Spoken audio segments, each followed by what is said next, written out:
What if I told you that one of the most common things sitting in your kitchen cabinet right now, something you probably use every single week, has been quietly working against your health for decades? Not because anyone intended harm, but because an entire industry convinced us that heart-healthy vegetable oil was science, when in reality, it was marketing. The oil you cook with matters far more than most people realize after 55. And today, we are going to have an honest conversation about which ones to stop buying and which ones are genuinely worth your trust. I'm Dr. Edward Collins, and I've been practicing internal medicine for over 23 years. In that time, I've had thousands of conversations with patients about diet, inflammation, cardiovascular health, and the slow, invisible ways that everyday choices either protect us or wear us down. Cooking oil is one of those topics I find myself returning to again and again, because the confusion around it is real, the marketing around it is aggressive, and the consequences of getting it wrong over years and decades are significant. I want to be clear before we begin. I am not here to tell you that a single bottle of canola oil is going to ruin your life. That is not how health works. What I am here to do is walk you through what the research actually suggests, what I have observed in my patients, and what practical changes are worth making in your kitchen starting this week. Let me ask you something simple. Have you ever stood in the grocery store staring at a wall of cooking oils and felt genuinely confused? Vegetable oil, canola oil, sunflower oil, safflower, corn, soybean, blended oils with labels covered in green leaves and the words "heart healthy" printed in bold. It all looks clean and wholesome, but have you ever stopped to ask where any of it actually comes from and what happens to it before it reaches that clear plastic bottle on the shelf? Most people have not, and honestly, that is not their fault.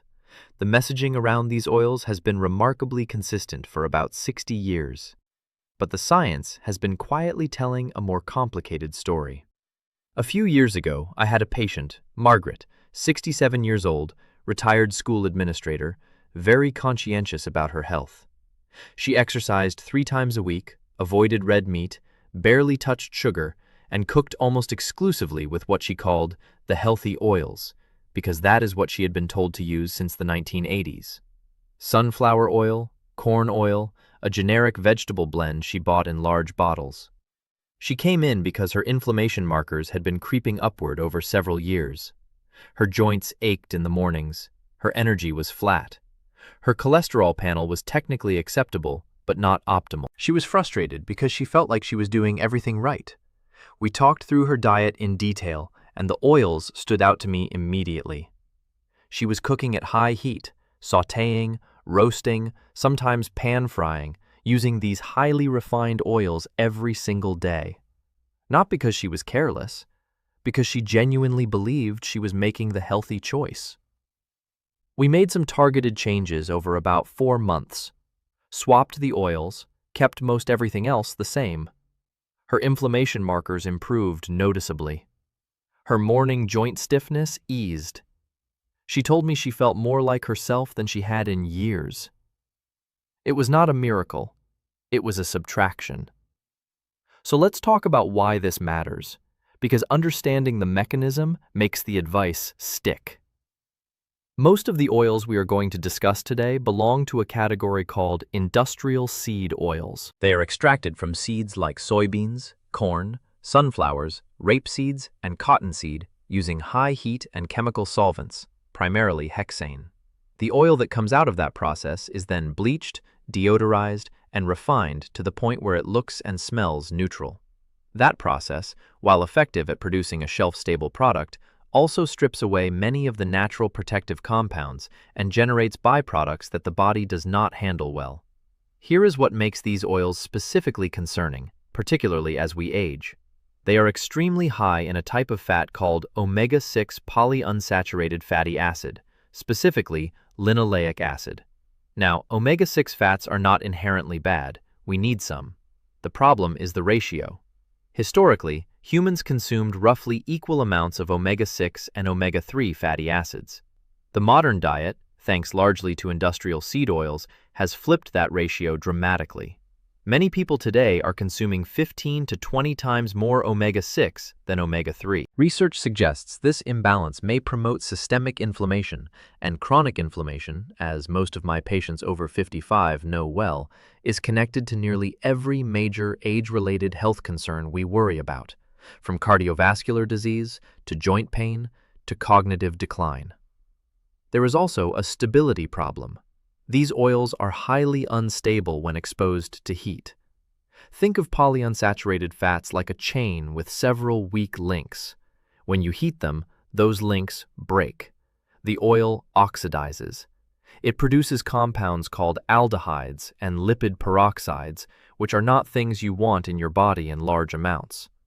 The higher and longer the heat, the worse the oxidation. And since most of us use cooking oil at medium to high heat, that is a daily exposure worth reconsidering. Now let's go through the 10 seed oil brands and products you should seriously reconsider keeping in your kitchen. I want to be precise here because this is where a lot of people get confused. Some of these are brands, some are oil types sold across many brands. What matters is understanding what you are actually buying and why it is worth replacing. Number 1. Crisco vegetable oil. Crisco is one of the oldest names in American cooking oil and one of the most heavily marketed as a household staple. Their standard vegetable oil is primarily soybean oil, which is among the highest sources of linoleic acid available. It is refined, processed at high heat, and not something your body recognizes as food in any traditional sense. Most people don't realize that soybean oil now makes up a staggering portion of the fat consumed in the United States, largely invisibly, hidden inside packaged foods and restaurant kitchens. Number 2. Wesson vegetable oil. Another widely trusted name, Wesson's classic blends are primarily soybean and corn oil. The brand has spent decades associating itself with wholesome home cooking, but the product inside that bottle is industrially refined, omega-6 heavy, and heat unstable. When you fry or sauté with it regularly, you are creating a daily, low-grade oxidative burden on your system. Number 3. Mazola corn oil.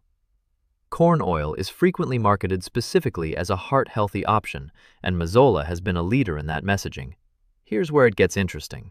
Some studies funded by the corn oil industry have suggested it lowers cholesterol, which is technically true for LDL markers. But lowering LDL through high omega-6 oils may not translate into the cardiovascular protection we actually want. Research outside of industry funding has raised consistent concerns about oxidized linoleic acid in the arteries.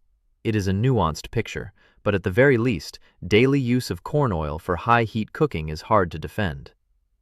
Number 4. Sunflower oil, particularly high linoleic varieties. Here, the brand matters less than the type. Standard sunflower oil, whether it's sold under store brands, Spectrum, or any other label, is one of the highest sources of linoleic acid of any common cooking oil.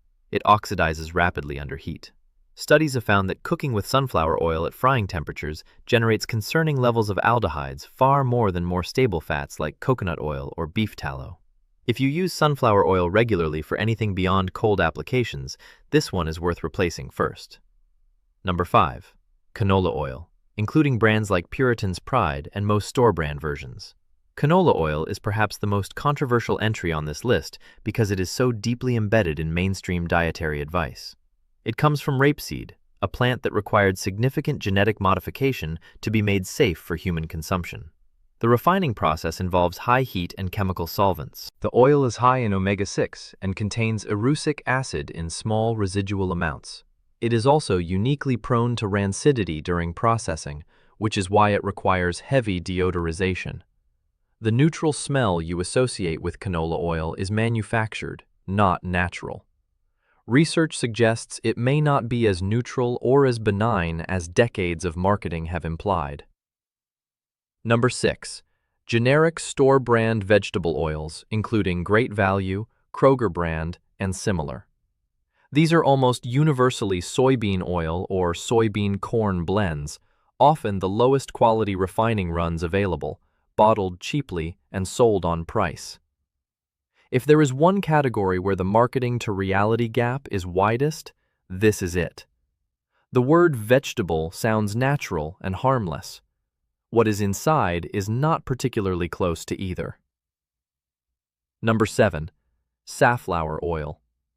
Less common than the others, but still widely sold, high linoleic safflower oil has one of the highest omega-6 concentrations of any commercially available fat. High oleic versions are somewhat more stable, but standard safflower oil for cooking, especially high-heat cooking, is not doing you any favors.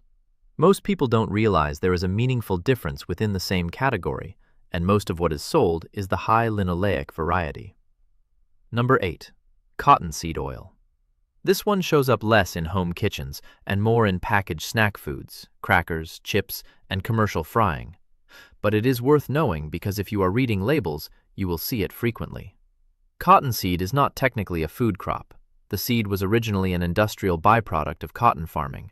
It requires extensive processing to be made edible and contains residual pesticide concerns given how heavily cotton is sprayed. It is among the least health-supportive oils in the commercial supply. Number 9.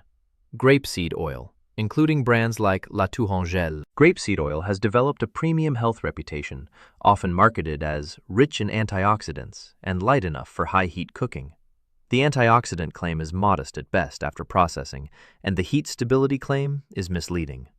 Grapeseed oil is extremely high in linoleic acid, over 70% in most cases, and it oxidizes readily under heat. The elegant bottle and the artisan branding make it feel like a health choice. The lipid profile suggests otherwise. Number 10. PAM and similar aerosol cooking sprays based on canola or soybean oil. These are worth a specific mention because they are used so casually and so frequently, a quick spray that feels inconsequential. But aerosol sprays often use the lowest grade refined oils combined with propellants and emulsifiers. The atomized delivery means you are inhaling some of what you spray, which adds an inhalation exposure concern on top of the dietary one. For daily use on skillets, baking sheets, and air fryer baskets, a small amount of butter or a light brush of avocado oil is a meaningful upgrade. This reminds me of a patient of mine named Robert, 71, a retired contractor who was sharp as a tack, but had started noticing what he described as a kind of mental fog in the afternoons. Not dementia level, just slower, less crisp. He also had persistent mild inflammation in his knees that his orthopedist had attributed to wear and tear. Robert ate well by most conventional standards. Lean proteins, plenty of vegetables, not much sugar. But he cooked everything in canola or vegetable oil, and he ate out frequently at places where seed oils are essentially universal in the kitchen. What struck me about Robert was that he was not interested in dramatic changes. He just wanted to feel sharper and move more easily. We focused narrowly on two things: replacing his cooking oils at home and cutting back on the fried restaurant meals to once or twice a week instead of nearly daily.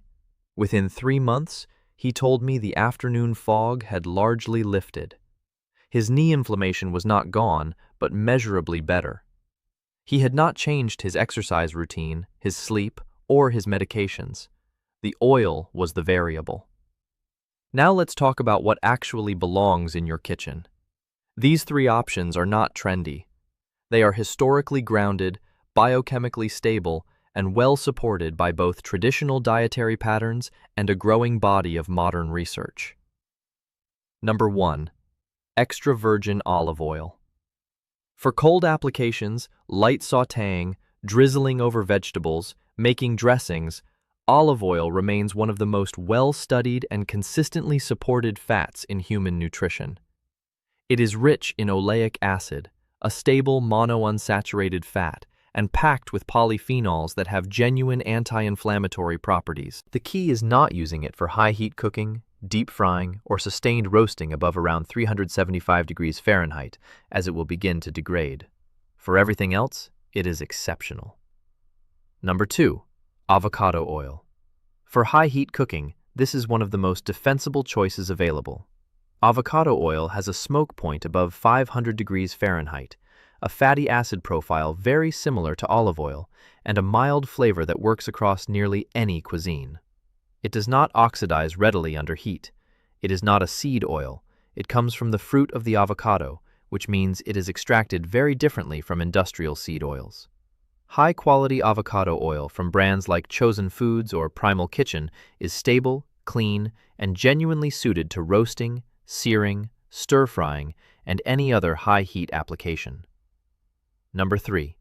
Grass-fed beef tallow or butter from pasture-raised cows. Here's where it gets interesting for many people, because for decades we were told that animal fats were the enemy. The science on this has shifted considerably.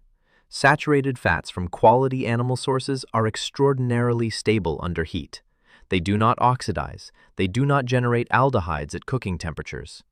Grass-fed beef tallow, in particular, has a favorable fatty acid profile, contains fat-soluble vitamins, and has been used by humans for cooking throughout essentially all of recorded history.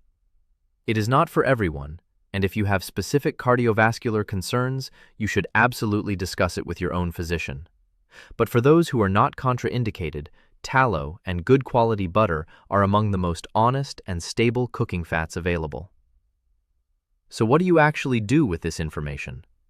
Let me give you 4 concrete steps that are realistic and sustainable. First, do a pantry audit this week. Look at what oils you currently have. Read the labels, and if you have standard vegetable oil, corn oil, generic canola, or sunflower oil sitting on your counter, consider whether it is worth finishing them or simply replacing them sooner. You do not need to throw away a full bottle in a panic, but you can make the next purchase different. Second, buy 1 good bottle of avocado oil and 1 good bottle of extra virgin olive oil and let those 2 cover 90% of your cooking needs. Avocado for heat, olive for finishing and dressings. That is a simple, sustainable framework. Third, start reading labels on packaged foods. Soybean oil, canola oil, and corn oil appear in an enormous range of crackers, sauces, dressings, and snacks. You cannot eliminate every exposure, and you should not feel anxious about that. But awareness lets you make better choices at the margin where it counts over time. Fourth, if you have ongoing inflammation, joint pain, cardiovascular concerns, or cognitive changes that feel persistent, bring the conversation about dietary fats to your doctor. Not as the only variable, but as a legitimate piece of the picture worth examining together. I want to leave you with something reassuring, because health information can sometimes feel overwhelming, like everything is dangerous and nothing is safe. That is not the message I want you to take from today. The reality is that your body is extraordinarily resilient. You can make meaningful, positive changes at any age, and those changes compound quietly over time in ways that show up as more energy, less pain, sharper thinking, and better years ahead. Switching your cooking oil is not a dramatic gesture. It is a small, low-effort, low-cost adjustment that removes a daily source of low-grade inflammation and replaces it with fats your body actually knows how to use. Margaret, the patient I mentioned at the beginning, told me something I think about often. She said, "I spent 40 years trying to eat the way the commercials told me was healthy. I'm not angry about it. I just wish someone had explained it this way sooner."